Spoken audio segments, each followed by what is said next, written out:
Présentez-vous. Moi, c'est l'activiste panafricaniste Masumbuko Kabezia André. Je suis résident de la RDC, précisément dans la ville de Bukavu, province du Sud Kivu.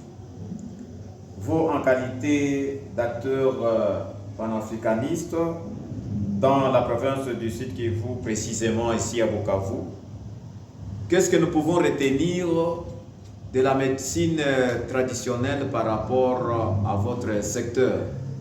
Merci beaucoup pour cette question cruciale. Vous savez, nous, en tant qu'activistes panafricanistes, nous sommes en train d'œuvrer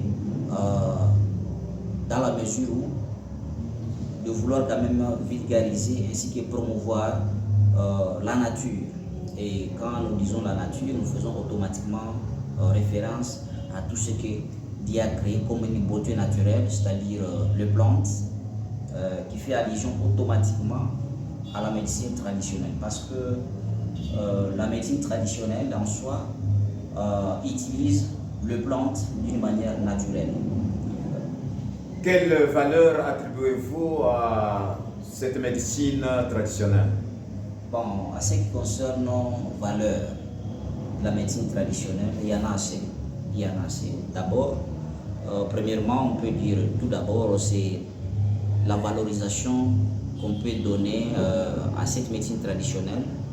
À part la valorisation de cette médecine traditionnelle, également, il y a aussi ce qu'on appelle l'accessibilité, c'est-à-dire l'accès facile.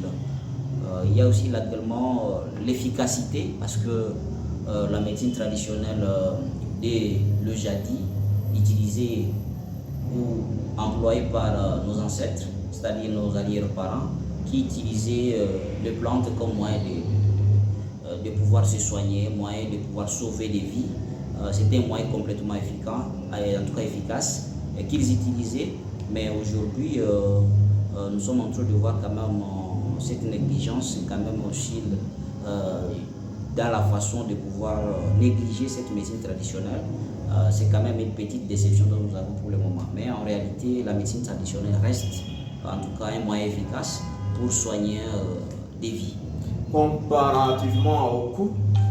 Oui, quand on parle de coût, parce que à ce que je sache et à ce que nous connaissons dans la communauté actuellement, la médecine traditionnelle quand même se bas prix, ça c'est bien reconnu, c'est bien connu d'ailleurs, par rapport à la médecine modernisée ou soit médecine moderne. Vous avez l'accessibilité aussi quand même. Vous avez également une efficacité dans le système de soignement. Également, si on se pose la question par rapport à ce qui concerne la possibilité en fait des personnels. Oui, le personnel également sont là, mais pour le moment, s'il faudrait faire une petite comparaison sur le plan de ceux qui interviennent dans cette médecine traditionnelle au XXIe siècle, précisément 2025, pour le moment, ces personnels sont devenus un peu rares. Comparativement au temps passé? Oui, comparativement au temps passé, parce qu'à l'époque, comme nous avions vécu une bonne partie en tout cas de notre vie au village, nous connaissons, c'est presque tout le village, tout le ménage, vous ne pouvez pas manquer quand même un papa, soit une maman, qui connaissait déjà comment intervenir dès qu'il y a une petite perturbation, de petites maladies qui peuvent intervenir dans la famille. Et c'est presque dans chaque ménage, il y avait la possibilité de trouver quand même un intervenant dans la médecine traditionnelle, ce qui est un peu difficile de trouver aujourd'hui. Même dans des grandes villes, à l'époque, on trouvait toujours, mais aujourd'hui, ça semble être un peu banalisé, négligé. Vous savez, avec la jeunesse actuelle, semble être un peu dans le luxe. Et ils veulent toujours, tout le monde porter la toge blanche, la blouse blanche. C'est ce qui peut-être qui motive les jeunes de s'adapter au monde actuel. Une intoxication du modernisme, quoi. Je dirais oui, parce qu'avec le système occidental, veut toujours donner de l'ampleur à tout ce qui donne comme moyen de soignement, ou soit de pouvoir se guérir, à tout ce qui l'Occident développe. C'est tout ce que l'Occident veut également vulgariser partout en Afrique, tout comme partout dans le monde. Et pourtant, il y a des sociétés, en tout cas, qui valorisent encore une fois de plus leurs moyens, en tout cas, de traitement, leurs moyens de sauver, en tout cas, de vie. particulièrement en Afrique, vous savez, il y a encore de sociétés africaines qui promettent cette médecine traditionnelle. Un message clé à la communauté par rapport au personnel qui s'adonne encore à cette méthode. C'est une question que je dirais profonde dans le cadre, particulièrement moi. J'encourage beaucoup plus toutes ces personnes-là, toutes ces grandes personnalités, je dirais, parce que c'est eux encore qu'on peut faire confiance et référence, parce que nous avons vécu en tout cas des périodes compliquées. Je me rappelle le Covid ici récemment. Oui. Vous avez vu avec le monde occidental qui prédisait déjà non, en Afrique ça sera vraiment une catastrophe, on va enterrer des populations, on va enterrer, ça sera vraiment des fausses communes qu'on va assister en Afrique.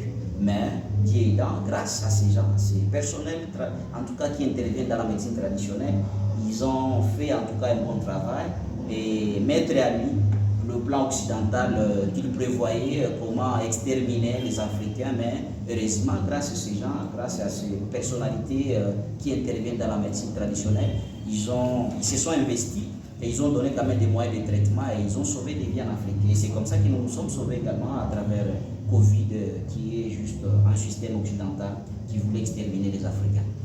Pour dire que la communauté ne doit pas fouler aux pieds l'intervention de ces gens qui nous aident traditionnellement. Vous savez, la communauté aujourd'hui, quand on parle de la communauté, nous voyons la plupart des jeunes déjà qui veulent adopter un système de vie qui est purement occidentalisé et tout en rejetant le leur, ce qui est déjà un danger. Mais nous, en tant que panafricanistes, et moi en particulier en tant qu'activiste panafricaniste, je suis en train d'encourager et de conseiller encore beaucoup plus tous ces personnels, en tout cas qui interviennent dans la médecine traditionnelle, de continuer le combat et de promouvoir. Nous sommes là pour les accompagner, pour les encourager, de continuer encore de sauvegarder nos systèmes de traitement, comment on se soignait à l'époque. Et d'ailleurs, c'est à travers eux, nous sommes en train d'épuiser d'autres matières, comment encore conserver notre système de traitement, de soignement, comment se soigner, se guérir, c'est à travers eux. Donc nous les encourageons vivement. Nous sommes en train quand même de les donner d'autres stratégies parce qu'ils sont diabolisés. Ils sont diabolisés, ça il faut comprendre. Ils sont diabolisés par la communauté en soi. Parce qu'il y a des Africains qui ne veulent pas comprendre que jusqu'à présent le monde a évolué et les Africains sont en train de s'émanciper, de pouvoir quand même se doter de toutes les facultés sur le plan médicinal et de se donner cette valeur sur le plan médecine. Un conseil au gouvernement congolais, un conseil relatif quoi. Voilà, à ce qui concerne le conseil, c'est moi je pense que le gouvernement, à ce que je sache, est en train de promouvoir également d'une manière ou d'une autre le système traditionnel, ce qui est une bonne chose à encourager également, que je pourrais appeler tout simplement le gouvernement, en tout cas de s'investir beaucoup plus dans ce système parce que c'est le nôtre. Et nous devons en tout cas s'en approprier et les conserver beaucoup plus. Parce qu'en RDC, nous en avons autant de médecins traditionnels et qui sauvent des vies. Là où vous allez à l'hôpital, des maladies qui sont appelées peut-être incurables, mais quand vous revenez dans la médecine traditionnelle, vous trouvez des solutions. C'est quelque chose à encourager. Donc le gouvernement a tout intérêt de s'investir et de donner le moyen et d'accompagner tous ces personnels qui interviennent dans le système traditionnel. Merci beaucoup pour clôturer le rappel de votre adresse. Voilà, à ce qui concerne notre adresse, moi je suis panafricaniste, résident dans la ville de Bukavu, précisément en RDC. Et c'est là que nous sommes et nous sommes en train de travailler pour un peu valoriser et donner la valeur à la médecine traditionnelle. J'encourage également notre docteur Henri Tazama qui s'investit avec précision, avec courage dans le sens de promouvoir toujours la médecine traditionnelle. Je l'encourage vraiment, nous l'encourageons, nous sommes là pour l'accompagner. Merci beaucoup. Merci beaucoup.